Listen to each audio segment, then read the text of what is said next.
नमो अरिहन्ताय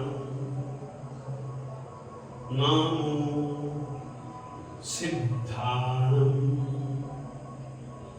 नमो आयर्याय नमो उवज्झायाय नमो लोए सब्बसागुणं येषु पंच नमोकारो सब्ब पापनाशनो मंगलानं च सव्येसिं परमं हवहि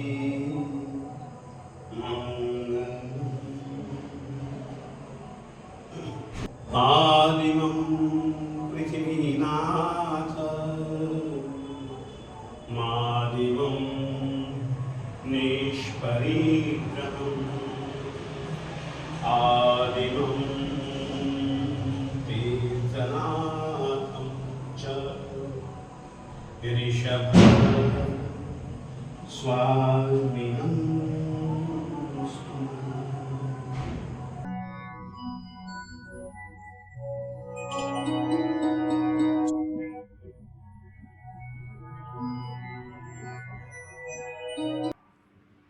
यः संस्तुतः सकलवाङ्मयतत्त्वबोधा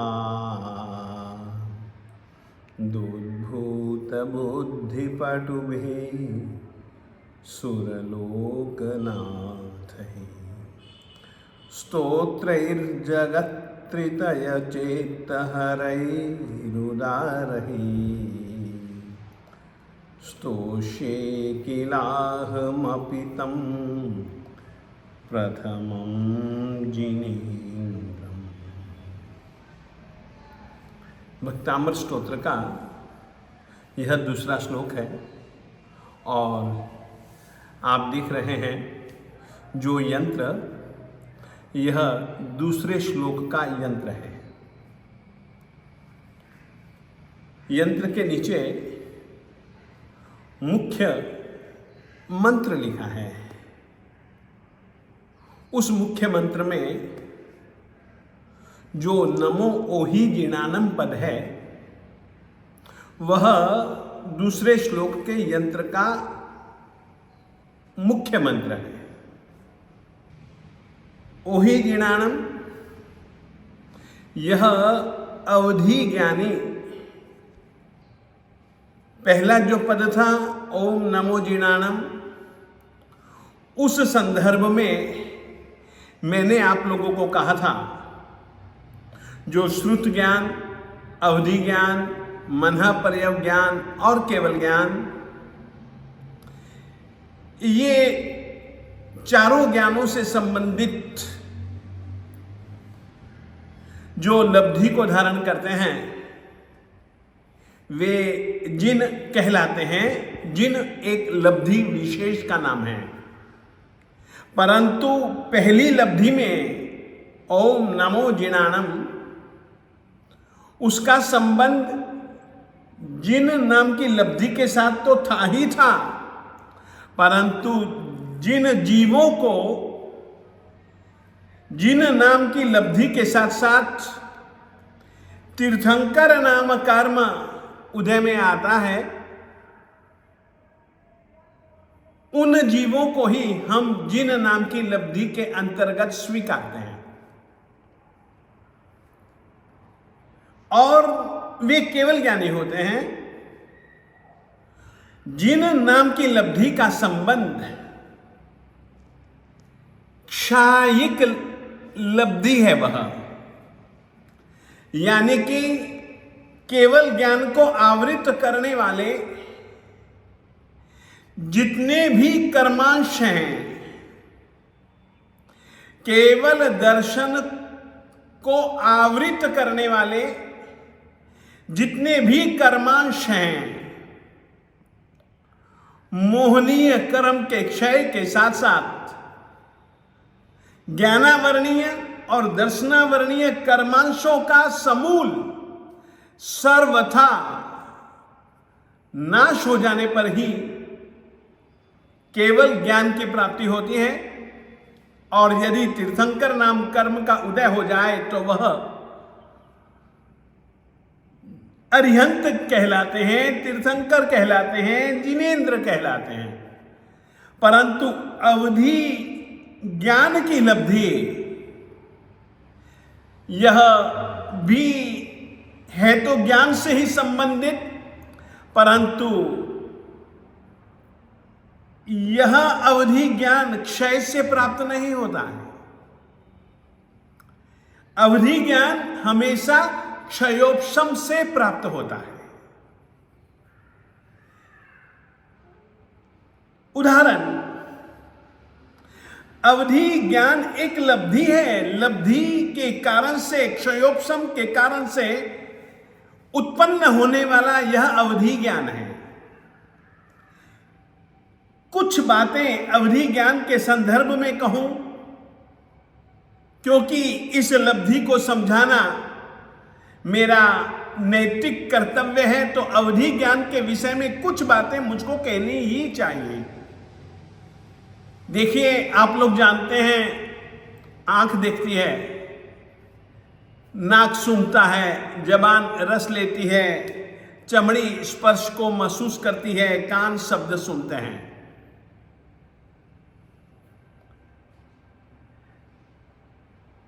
आपसे कहना चाहता हूं, न तो यह सुनने वाला है, सुनने वाला इस कान के परे जो आत्मा है वह सुनता है। आंख से परे जो एक आत्मा है वह देखता है। इसी तरीके से पांचों इंद्रियों के विषयों को ग्रहण करने वाला यदि कोई शक्ति रूप में तत्व है तो वह है आत्मा। जब कभी भी आत्मा को किन्हीं के शब्दों को सुनना है तो फिर वह इस इंद्रिय का उपयोग करता है। जैसे कि मैं हूं, मुझे अभी एक बहुत दूर की चीज देखनी है, मेरी आंखों में कोई दोष हो गया, मैं इतनी दूर की चीज नहीं देख सकता हूं, परंतु यदि मैं चश्मा पहन लेता हूं तो दूर की चीज मुझे दिखने लगती है।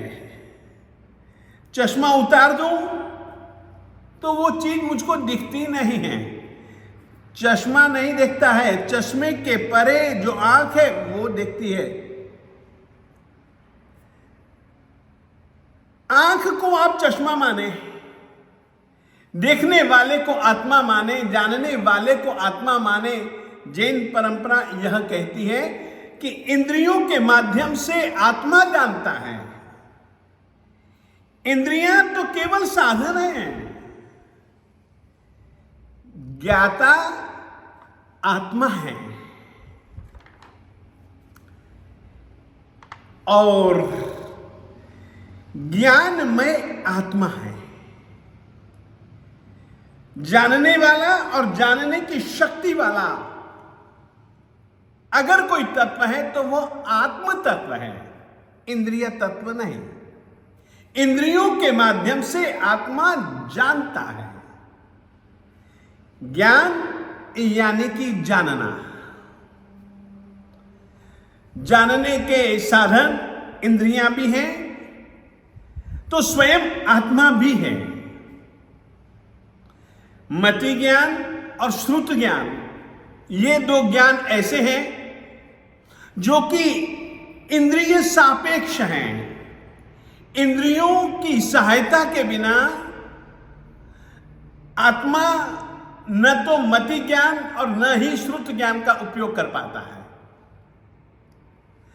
जबकि अवधि ज्ञान, मनः पर्यव ज्ञान और केवल ज्ञान, ये तीन ज्ञान ऐसे हैं जिनका उपयोग करने के लिए हमको इंद्रियों की कोई जरूरत नहीं, मात्र आत्मा ही अपनी शक्ति विशेष से, अपनी लब्धि विशेष से जान लेता है।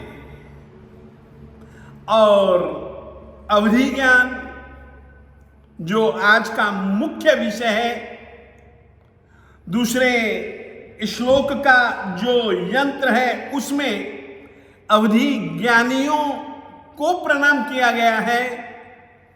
वो अवधि ज्ञान किस तरीके का होता है मैं आपको कहना चाहता हूं। अव शब्द का अर्थ होता है नीचे। नीचे जिस किसी को भी अवधि ज्ञान की प्राप्ति होगी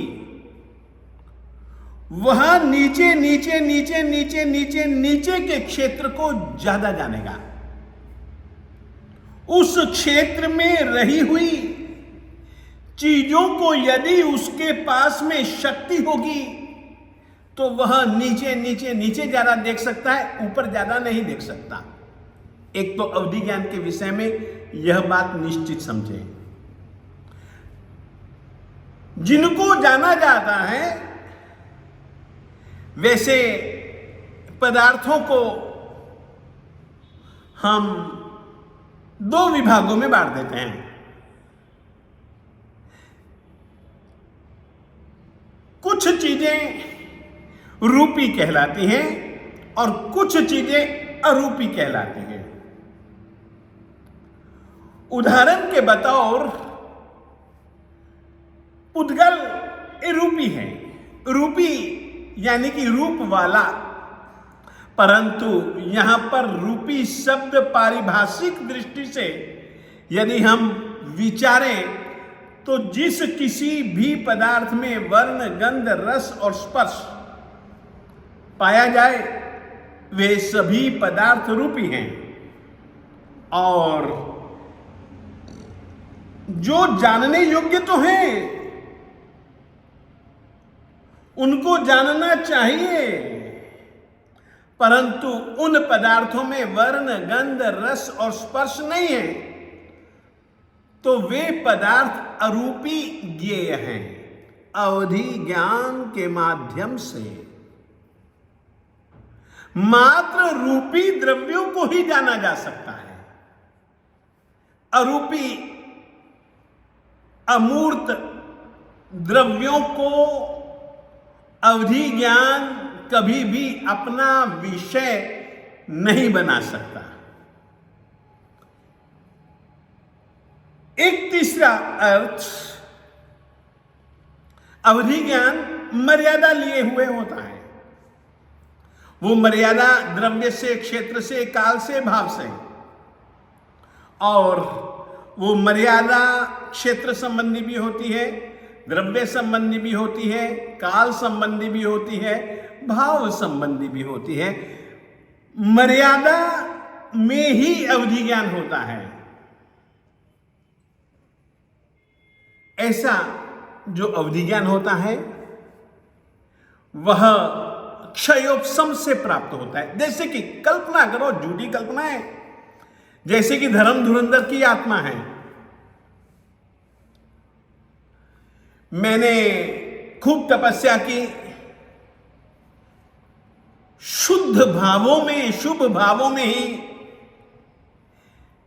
मैं रहता रहा। मेरी आत्मा में ही अवधि ज्ञान है, परंतु अभी उस अवधि ज्ञान को ढकने वाला जो कर्म है, उस कर्म के कारण से मैं आत्मा के माध्यम से मैं अभी किसी भी पदार्थ इत्यादि को नहीं जान सकता हूं, मगर तपस्या के कारण से और शुभ भावों के कारण से मुझे अवधि ज्ञान की प्राप्ति हुई। जैसे कि आनंद को प्राप्ति हुई थी, आनंद श्रावक परमात्मा महावीर स्वामी जी का प्रथम श्रावक, तो उसकी आत्मा पर से जो उसकी आत्मा में अवधि ज्ञान था ना, उस अवधि ज्ञान को ढकने वाला जो कर्म था ना, उसका क्षयोपशम हो गया था। क्षयोपशम यानी कि क्या? जो अवधि ज्ञाना वर्ण अभी उदय में है उसका क्षय हो जाना, ये क्षय। उपशम, जो अवधि ज्ञाना वर्णीय कर्म अभी उदय में नहीं है उसका उपशम रहना, उसका शांत हो जाना। ऐसी स्थिति उदय में आया हुआ जो अवधि ज्ञानावरण है उसका क्षय, जो उदय में नहीं आया है उसका उपशम। ऐसी स्थिति से पैदा हुआ अवधि ज्ञान तो वह क्षयोपशमिक अवधि ज्ञान होता है। इस तरीके का जो अवधि ज्ञान है ना, यह मनुष्यों और त्रियंचों को प्राप्त होता है। मनुष्यों और त्रियंचों को प्राप्त होने वाला अवधि ज्ञान गुण प्रत्यय अवधि ज्ञान कहलाता है। और अवधि ज्ञान ऐसा भी होता है कि आप देव गति में या नरक गति में जन्म लो तो जन्म के समय ही, जन्म के साथ ही आपको अवधि ज्ञान की प्राप्ति हो जाती है। वैसा अवधि ज्ञान भव प्रत्ययी अवधि ज्ञान कहलाता है। जिस अवधि ज्ञान की प्राप्ति में भव उस गति में जन्म लेना ही एक कारण हो, वैसा अवधि ज्ञान भव प्रत्यय अवधि ज्ञान कहलाता है। और मानव और त्रियंचों को जो अवधि ज्ञान प्राप्त होता है वो तपस्या करते हैं, शुभ भावों में रहते हैं, सम्यक दर्शन, सम्यक ज्ञान, सम्यक चारित्र की अच्छे ढंग से आराधना उपासना करते हैं। उसके कारण से आत्मा में ही छुपा हुआ जो अवधि ज्ञान है, उस ज्ञान को आवृत करने वाले जो कर्मांश हैं उनका क्षयोपशम होता है। और ऐसी स्थिति में जो अवधि ज्ञान प्राप्त हो वो गुण प्रत्यय अवधि ज्ञान कहलाता है। और वो गुण प्रत्यय अवधि ज्ञान मनुष्यों और त्रियंचों को ही प्राप्त होता है। जिस तरीके से आप ये समझो, भव प्रत्यय अवधि ज्ञान के विषय में कहना चाहता हूं, पंछी आसमान में उड़ते हुए आपने देखे होंगे। पंछी पंखों के माध्यम से उड़ते हैं। क्या पंख उनको कब मिले? जब से जन्मे तब से। उड़ने की शक्ति तब से उनके पास में है जब से पंख हैं। और पंख तब से जब से जन्मे। भव अवधि ज्ञान नारकियों और देवों को ऐसा होता है, वो भव प्रत्यय अवधि ज्ञान कहलाता है। तो अवधि ज्ञान दो प्रकार का, भव प्रत्ययी और गुण प्रत्ययी अवधि ज्ञान। यहां पर ज्ञानों की चर्चा के अंतर्गत मात्र अवधि ज्ञान की वो भी बहुत सामान्य रूप से चर्चा आज मैं आप लोगों के सामने कर रहा हूं। अवधि ज्ञान रूपी पदार्थों को ही जाना जा सकता है, अरूपी पदार्थ अवधि ज्ञान का विषय है ही नहीं।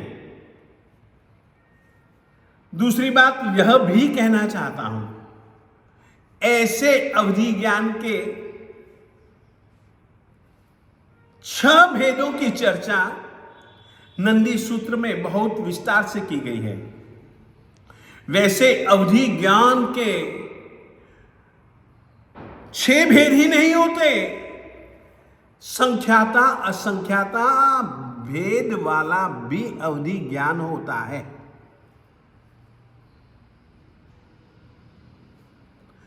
यह ऐसा अवधि ज्ञान संगी त्रियंचों और संगी पंचेंद्रियों को ही हो सकता है, असंगी त्रियंचों और असंगी मनुष्यों को नहीं हो सकता।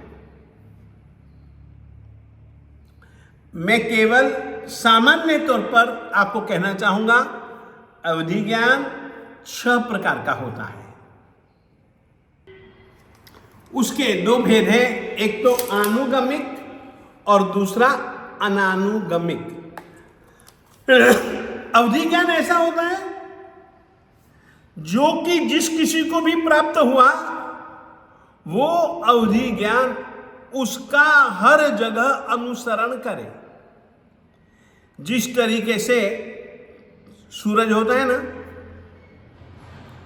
क्या सूरज पूर्व में उदय होता है, पश्चिम में अस्त होता है, कहा जाता है, मगर पूर्व से वह अपनी यात्रा चालू करता है। जब तक पश्चिम में डूब नहीं जाता तब तक प्रकाश क्या उसके साथ में नहीं रहता? क्या उसकी किरणें उसके साथ में नहीं रहती? पूर्व से पश्चिम यानी कि कहीं पर भी जाए ना सूरज, वो साथ में रहता है। चंदा के साथ चांदनी, आदमी के साथ में आंखें। ऐसा तो नहीं होता कि वो साथ में ना रहे। तो अनुगमिक जिस तरीके से सूरज का अनुगमन प्रकाश करता है, प्रकाश की किरणें करती हैं, चंदा के साथ में अनुगमन, चाहे वह किसी भी हिस्से में रहे तो चंदा के साथ चांदनी तो होगी होगी। आदमी कहीं पर भी जाए, मैं यहां से उठ करके बाहर चले जाऊंगा ना तो ये आंख तो मेरे साथ ही चलेगी। मैं वहां पर भी जाकर के देख सकता हूं, यहां पर भी देख सकता हूं, कहीं पर भी जाऊं देख सकता हूं ना। इस तरीके से अवधि ज्ञान के माध्यम से जितने क्षेत्र को, जितने समय को, जितने द्रव्यों को वह देख सकता है, किसी भी जगह जाए वो अवधि ज्ञान उसके साथ में ही रहता है। ऐसा अवधि ज्ञान आनुगमिक अवधि ज्ञान कहलाता है। ठीक इससे विपरीत एक अनानुगमिक,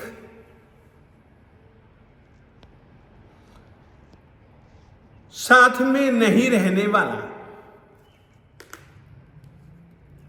यह अवधि ज्ञान ऐसा होता है जिस क्षेत्र में, क्षेत्र आश्रित होता है यह अवधि ज्ञान।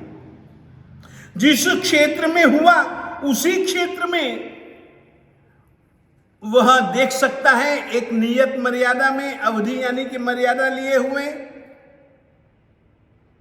नियत और अनियत द्रव्यों, क्षेत्र, काल, भाव को वह जान सकता है।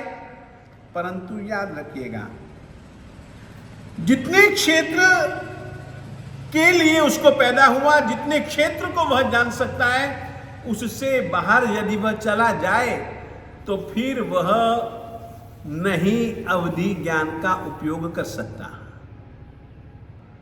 जैसे कि मैंने एक दीपक रखा, दीपक में तेल इत्यादि भरा हुआ है, अच्छे ढंग से मैंने उसको चारों तरफ से पैक कर दिया, वहां से वह हिलता ही नहीं। तो जितनी दूर तक उसका प्रकाश फैलता था उतनी दूर तक ही फैलेगा,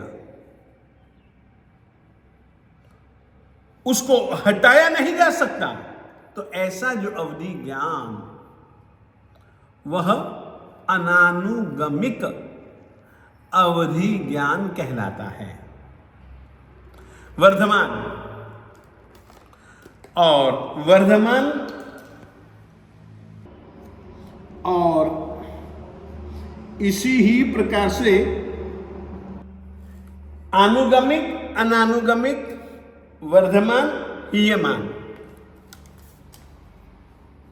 जैसे कि जंगल में एक जगह आग लगी, हवा चली, जंगल में उस आग को लकड़ियां मिलती रहीं, तो वह आग वर्धमान बढ़ती जाएगी, बढ़ती जाएगी, बढ़ती जाएगी, बढ़ती जाएगी, और तब तक बढ़ेगी, उतनी दूर तक जाएगी जहां तक कि उसको सामग्री मिलती रहेगी। अवधि ज्ञान के लिए तप तो है ही, परंतु एक दूसरी चीज जो कि अत्यंत आवश्यक है, शुभ भाव।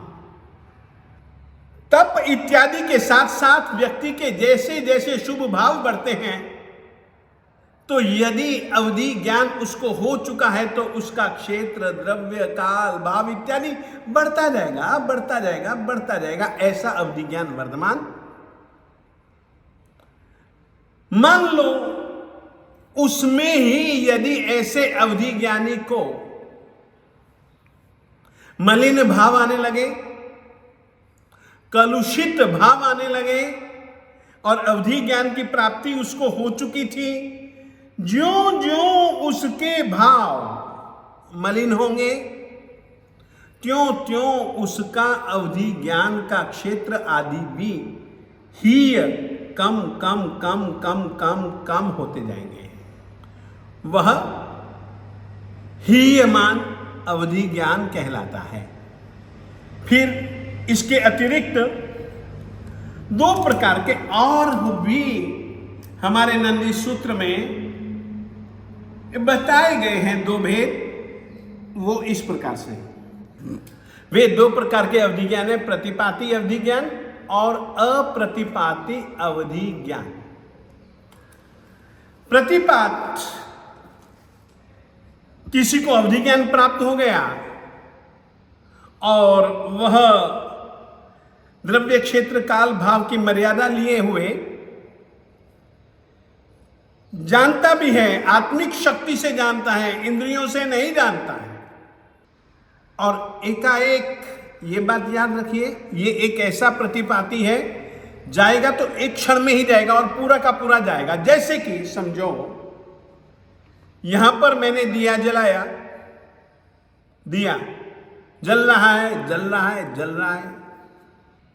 जो ही एक जोरदार हवा का झोंका लगा तो क्या धीरे धीरे बस बुझता है दिया? बिल्कुल नहीं, एकदम ये बुझा। प्रतिपाती अवधि ज्ञान की प्राप्ति हुई, मगर होने के बाद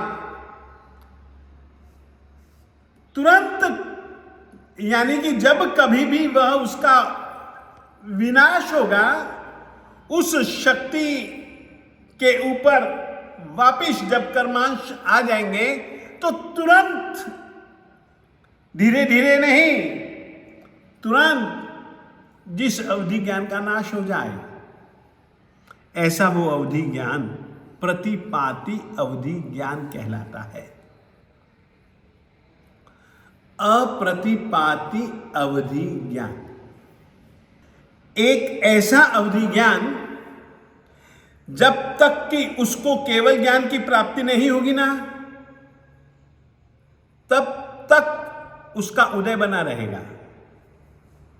और याद रखिए, लोक के बाहर तो कभी भी, अलोक में तो कुछ भी जानने का अवसर है ही नहीं। लोक के अंतिम भाग तक यह देख सकता है, परंतु अलोक के एक क्षेत्र को भी देखने का सामर्थ्य उसकी आत्मा में होता है। देख नहीं पाएगा, परंतु सामर्थ्य की अपेक्षा से कि वह लोक के परे भी आकाश के प्रदेश को देख सकता है, जान सकता है। ऐसा जो अवधि ज्ञान, वह अप्रतिपाती अवधि ज्ञान कहलाता है।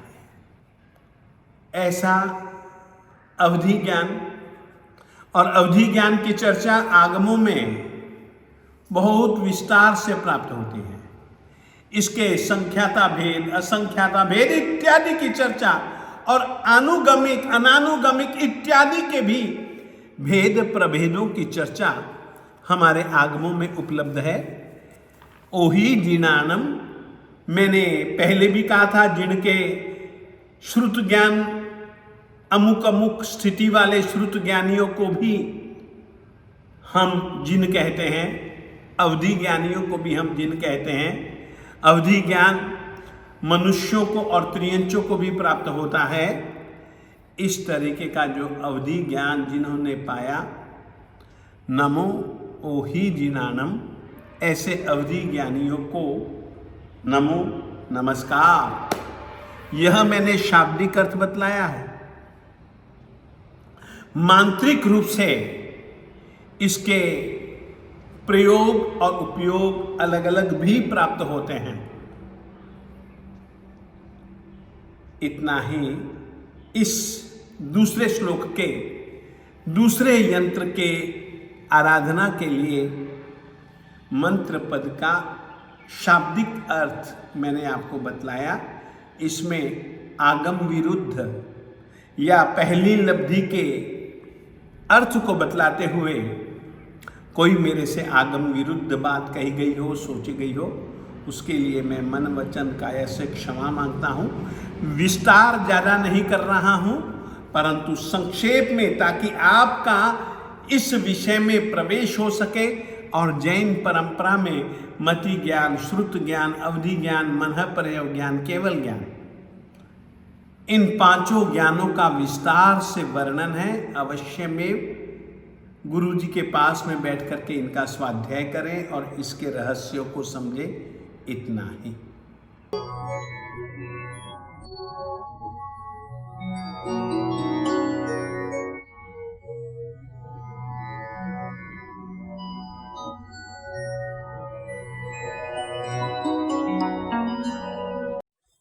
मेरी सखी सहेली आदि जी नंद की अपारना, मेरी राज सहेली पहले तीर्थंकर की अपारना। गढ़ा 108 सहेली रस भरिया जो मीठा, उलट भाव शरयांश विराजे मान लिया सब भूखा जी। मेरी सखी सहेली आदि जी नंद की अपारना। देव धुंद भी बाज रही है सोनैया की वर्षा, 12 मास का किया पारना, भूख नहीं और प्यास रे। मेरी सखी सहेली आदि जी नंद की अपारना। रिद्धि सिद्धि कार्य मनोकामना, घर घर मंगलाचार, दुनिया हर्ष वदावने जी, कोई अक्षय तीज त्योहार जी। मेरी सखी सहेली आदि जी नंद की अपारना। श्री शतुरंजय सिद्ध क्षेत्र जी, मोटा कहिए दाम, श्री संग ने मनोरथ पूरे पूरे मोटे दाम रे। मेरी सखी सहेली आदि जी नंद की अपारना। ना बिसुता मोरा देवी के नंदा, मुख पूनम चंदा, बार बार मैं करूं बेनती, दर्शन तोरा चंगा रे। मेरी सखी सहेली आदि जी नंद की अपारना। कर्म जो काटे विघ्न विढारे, पूरे मन को आस, बेकर जोड़ी सेवकिन बिन में, ऋषभ देव भगवान रे। मेरी सखी सहेली आदि जी नंद की अपारना। मेरी राज सहेली पहले तीर्थंकर की अपारना। शिवमस्तु सर्वजगतः परहितनिरता भवन्तु भूतगणाः,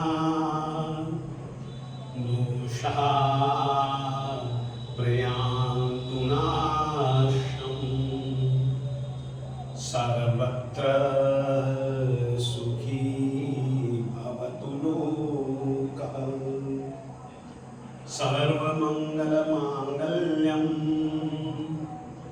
सर्वकल्याणकारणं प्रधानं सर्वधर्माणां जैनं